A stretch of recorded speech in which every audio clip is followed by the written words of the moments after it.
Hey Scorpio, this must mean you're joining me for your extended August 2024 reading here on Patreon, and I thank you very much for joining me. Let's get into some deeper messages and some of the meanings behind these cards. So the Strength card, it is the only major arcana card in the reading.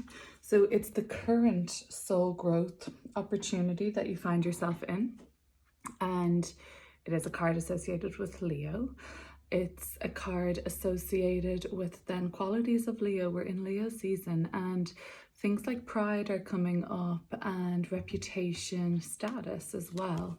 Let's see what else is coming through. The Two of Swords. So some of you are unable to see yourself clearly at this time, and it's coming with, I think, that Five of Pentacles is here, Five of Cups. Fives are more difficult energy.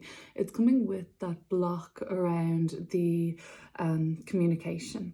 So like I said, if there's a block here in the throat, then look, the idea here is the intuition of the moon is here. The body position of this person in the Two of Swords is negating or blocking their intuition. Of course, there is a blindfold over the kind of third eye chakra here. So for that to be the chakra that's blocked now, that makes sense because you can't see something clearly.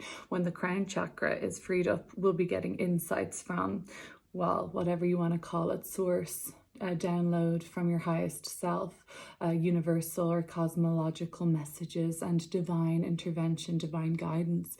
But with a blockage at the third eye, a blockage at the throat, those kind of downloads are not going to be able to reach you effectively, or as effectively, let's say. The Two of Swords tells me you're not seeing yourself clearly at this time, and I think a lot of you need to let go of some sort of shame or blame that you have assigned yourself or is being assigned to you. And I feel like there is something coming up from the past. You're being haunted or reminded of something from the past.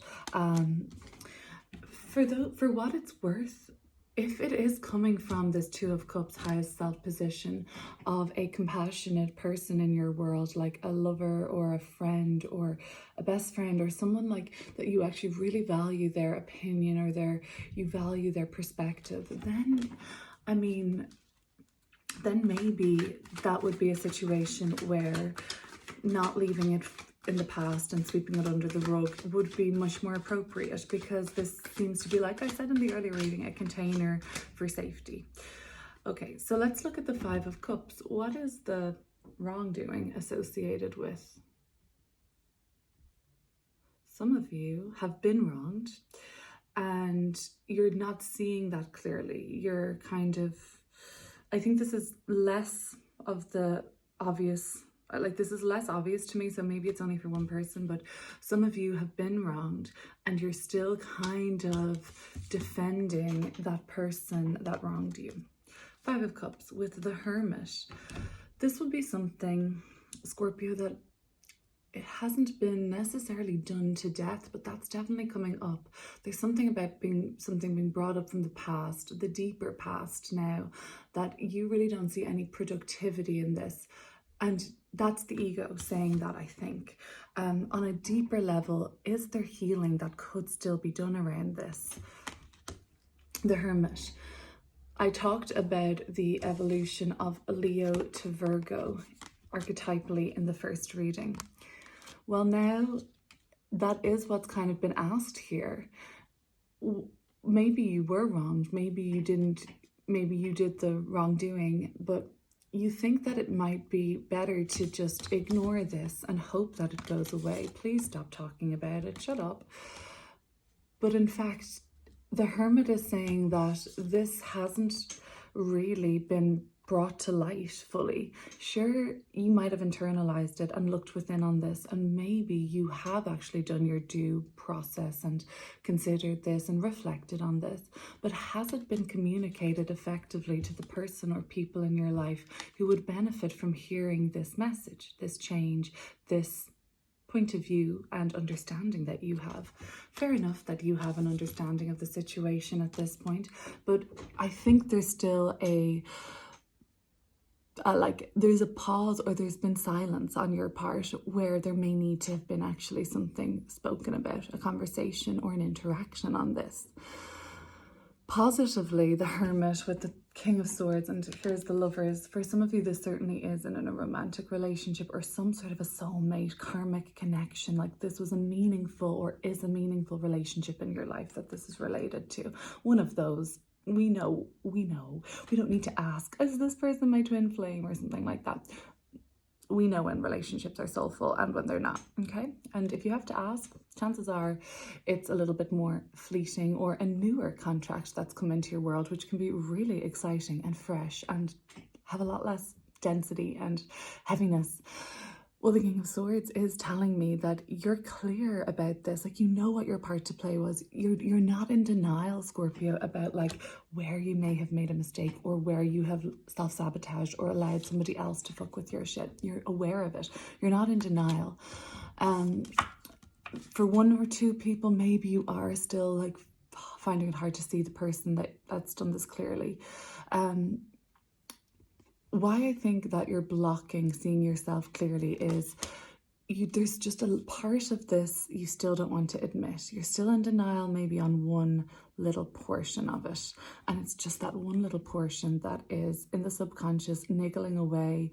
It's like, confess or come clean or talk about this, express yourself, be vocal, be proud, don't shy away, learn from your mistakes. That's the kind of subconscious voice that's kind of trying to creep in. But meanwhile, consciously, Three of Wands, let's look at that. You're like, nope, I'm busy, I've got stuff to do, I've got plans, I've got projects, my outlook looks great, like all systems go on the horizon. Well, if you look at that conscious motivator versus the outcome of this energy, it's not really syncing up. There's a misalignment here. So how do we get from the Three of Wands, optimism, broad outlook, confidence, to the Five of Pentacles, my bad, where we're like feeling hurt, feeling wounded, feeling like we don't belong, or we've kind of like, I don't know, people I feel resentful towards us, or we resent others. It's uncomfortable.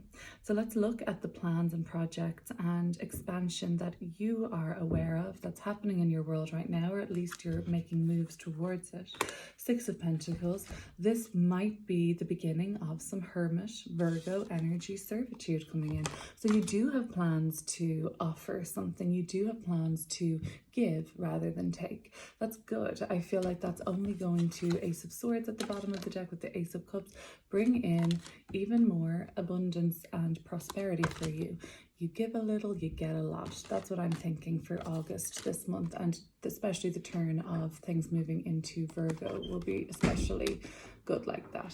So that's the Six of Pentacles. And that's all about like, yeah, giving and giving a little bit more than you're taking at the moment. So now let's get to that Page of Pentacles. At this time, the Page of Pentacles is coming up in the subconscious, and that's just really talking about that thing that you're finding it hard to communicate on or speak to. Let's look at the Page of Pentacles. Six of Wands. Yeah, okay, and it will be really like an all systems go once you clear that up, once you address that. And okay, so what is it in nature to, or what's the nature of this Ten of Cups coming out of the Jet deck? Happier times, some more successful times in your eyes, times when things look more idyllic or vibrant. There could be a sort of like a remorse there. There could be just like, you feel there's a bit of playfulness lost, or fun, or freedom, Scorpio. The Four of Pentacles. I'd love to look at what's been thriving and so stable for you lately, and what's been going on for you in terms of this springboard of safety to tackle whatever this Strength card situation is. And I also did see you embellishing on something. The Eight of Wands, the King of Pentacles, and yes, my card of embellishment, the Nine of Pentacles. Spending a lot to embellish or to add or to enhance your world at the moment, your material world, your physical world. That's coming up loads, and it like kind of is now like you're looking back and being like, that was kind of a whirlwind, that all happened really quickly. Once things took off, they really flew, and like I said, Eight of Wands is fast, fiery, flighty movement headed towards a moment of destiny or purpose. And to me, that suggests that you have just left and you're kind of like contained in this comfortable position of security, so that you can like kind of move towards things with more gusto at the moment. King of Cups, we cleared that up and we saw the Queen of Wands, Queen of Rods. Let's take one more card.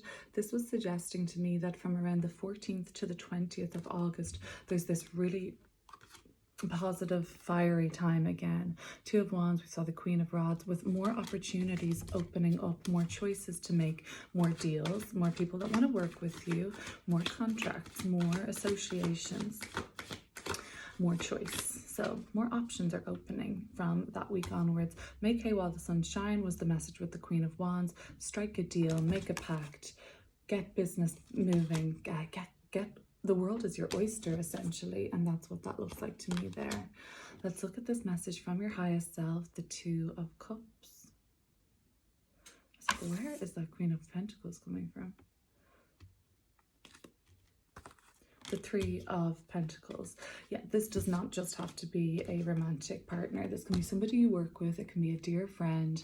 They are holding space for you. They want you to open up. They know cat's got your tongue. They know that there's something that you're not fully revealing, and their instincts are telling them that Scorpio's hiding something, or Scorpio's holding back, and they kind of even maybe know what it is. And they're not judging you. They are holding space for you to work through this. I would take that opportunity.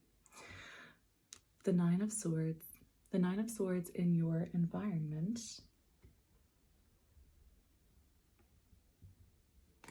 Coming with the Queen of Cups. Now, we did see the Queen of Cups for you as your middle card for July. I do remember that. And it was speaking about like needing to be very gentle with yourself, and that although that July looked to be like a very dynamic month of action, surprise, highs and lows, even tumult, the Queen of Cups was this kind of like central magnet back into yourself, into your heart space. So I think again, that's no bad advice to continue to like make sure that you're nourished and you're packed for your journey, I think was the metaphor we used. Now it's coming back to me. Yeah, totally. The Death card, all these sweeping changes, and we saw the Chariot card coming through, like packed for your journey, the destination, the road ahead, whatever that looks like for you, being well resourced and being able to not like, if you run into surprises or detours on your way, having the basics and even a little bit more, and feeling emotionally regulated is the main thing to stay calm in the midst of any of that change or turbulence that had probably set off in motion in July. Cancer energy, dealing with a Cancer, very kind of compatible energy for you at the moment. Or indeed another Scorpio. Six of Cups can be an old friend. It certainly can be karmic energy too. It's people from the past. The Ace of Cups. Where can Scorpio embrace more flow, more creativity, more connection and imagination? This is a positive energy in your hopes position. Seven of Cups. You could let your hair down a little bit. You could have some fun. You could get a little wild, a little freaky. The Seven of Cups is about vices though sometimes, and kind of like hedonism and doing a little bit of what's bad for you, not getting swept up in the illusion that everything is fine. That's not healthy, but knowing that you're doing something in integrity that can be sometimes a little bad for you, or, and I'm not advocating for you to do anything harmful, but if you're like, yeah, I'm going to indulge in this, so what? I'm only human, I'm here to have a human experience. That's very healthy. Finally, the Five of Cups, or Five of Pentacles, I keep saying that, Five of Pentacles. How do we get there? We have to give. We have to offer, we have to be of service. Putting your, tipping your barista, putting a little extra in their cup, putting a little extra in the charity of your choice, or doing something of that, whatever your product is, giving away a free reading, like I said, my example, that would be something like that. Just giving something that doesn't cost you a lot of energy, but might create a bit more flow around you, a bit more abundance around you, okay? Judgment, powerful energy, powerful energy to end the reading. And the end of August, there is a more painful realization, Scorpio. Ace of Swords here, a moment of truth, a moment of clarity. I think you need to hear it, honestly. I think you might need to see this, because there is some selfishness here, okay? And I'm sorry to call you out, okay? Take what resonates and leave the rest. But the element of selfishness might not resonate with your higher calling or your evolved and more upgraded timeline that you're seeking. There might have to be some sort of a give and take, and a little bit more give, if anything. Judgment card, something noticeable occurs at the end of the month. It helps you to move past the blockages, let's say, but the more you resist, the more tense that will feel. Okay, thank you so much for listening, Scorpio. I'll see you soon.